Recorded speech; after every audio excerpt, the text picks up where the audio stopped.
Hello, YouTubers. You know, I just wanted to sit here and weigh in on this whole race thing.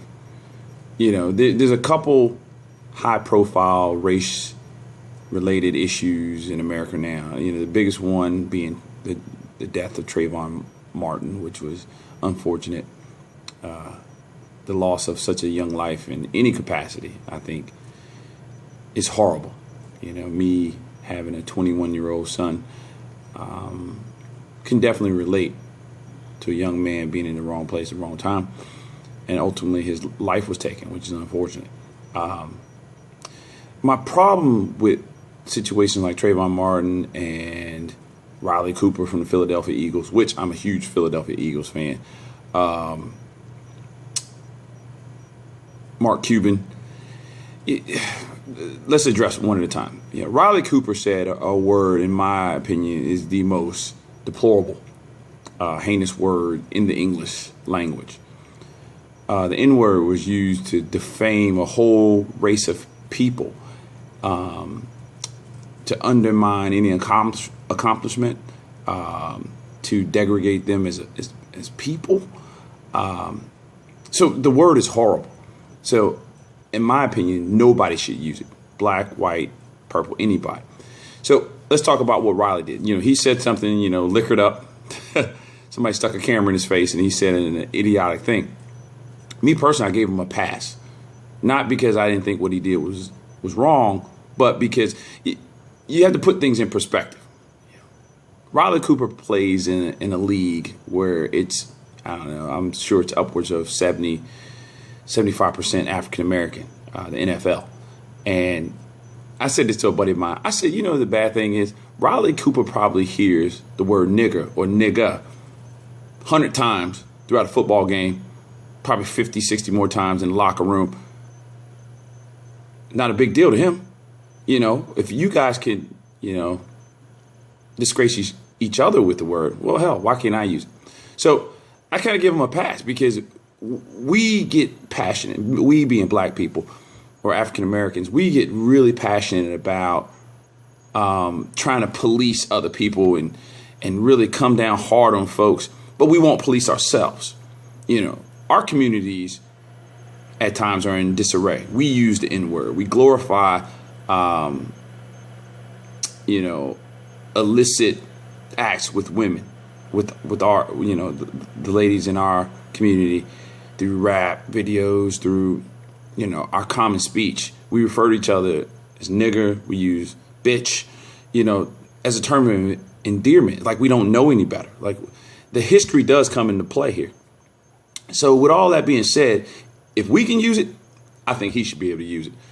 And I understand what his comments were, like I said, they were ill-advised, and, I don't condone it from anybody. So why should him using it have any more weight or less weight than when a black person used it? So if we're not going to police our communities first and clean up our communities first, how are we going to crucify everybody else? You got the Donald Sterling thing, which he's an idiot. He's an idiot. He says some very idiotic things. But again, if we in our communities, like I'm on the inside, I can see and hear what black people say. I love my people, but, first thing out of one of our mouths might be, man, white man didn't let me do this, or white. So if we're not going to fix ourselves, how the hell can we fix anybody else? And this is what this whole YouTube thing discussion is about. Policing ourselves first and then trying to fix the rest of the world. If you want to come down hard on Riley Cooper or Mark Cuban, then you got to come down on your brother who's selling dope in your community, in his community, who, is glorifying, sexual acts with women. That's not a discussion about, sex and whether it's right. I'm talking about what we see, what we've become numb to the twerk videos, to the, fat asses and, video. That's all we see. It's a misogynistic, and it's all driven by capitalism. You know, if it wasn't any money to be made, then we would stop doing it, you know, or the media outlets would not allow us to do it. It's about money. So the point of all this, back to the root of it, is some guy said some stupid things, and I get it. But again, we cannot take exception unless we're willing to clean out our own closet first. The last guy, Mark Cuban said some very real things, and it's okay. He basically said the same thing that Bill Cosby said. And it was a very general statement. He didn't mean that I'm scared of all black youth in hoodies or all white kids with piercings in it. It's a very general thing, but you know, it's actually a lot of truth to it. You know, I'm an older guy. I'm 38. I'll be 39. You know, I don't relate to 15, 16-year-olds anymore. I'm just not in that generation. And, you know, I happen to be 6'4", you know, black man, you know, I'm not really scared of kids, but I mean, we all make a quick judgment based off appearance, you know, whether we want to admit to it or not. That's another, you know, we throw stones. And he said something that was absolutely correct, that we all have bigotry inside of us, all of us, you know. So if I see some skaters walking up to me, even though they might not be physically threatening, I'm like, you know, what are they into? We make a judgment. Are you guys on drugs? Are you guys going to smoke pot? Are you guys going to, you know, vandalize somebody's neighborhood? And, you know, I grew up around my people my whole life, black people, and I know the kind of stuff that are in our communities.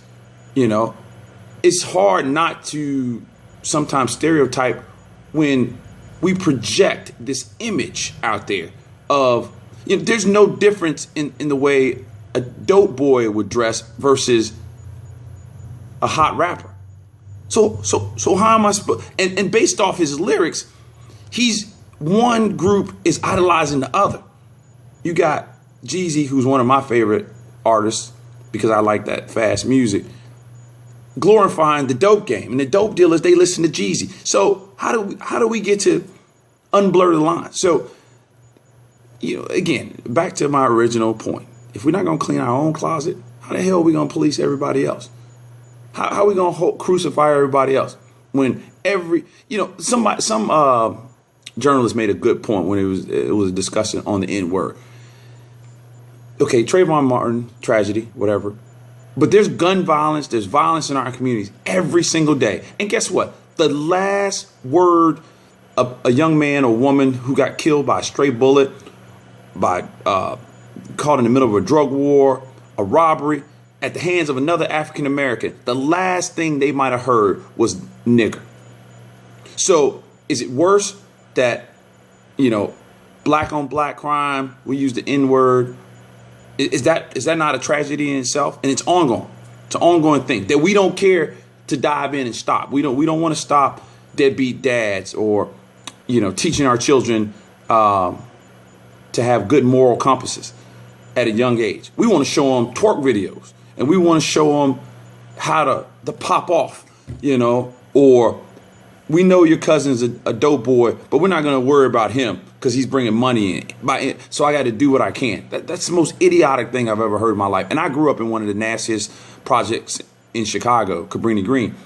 And I haven't made it. I'm not like incredibly wealthy or anything like that. I do okay. But I want to teach my sons. I want to teach my sons how to be men first. Real men.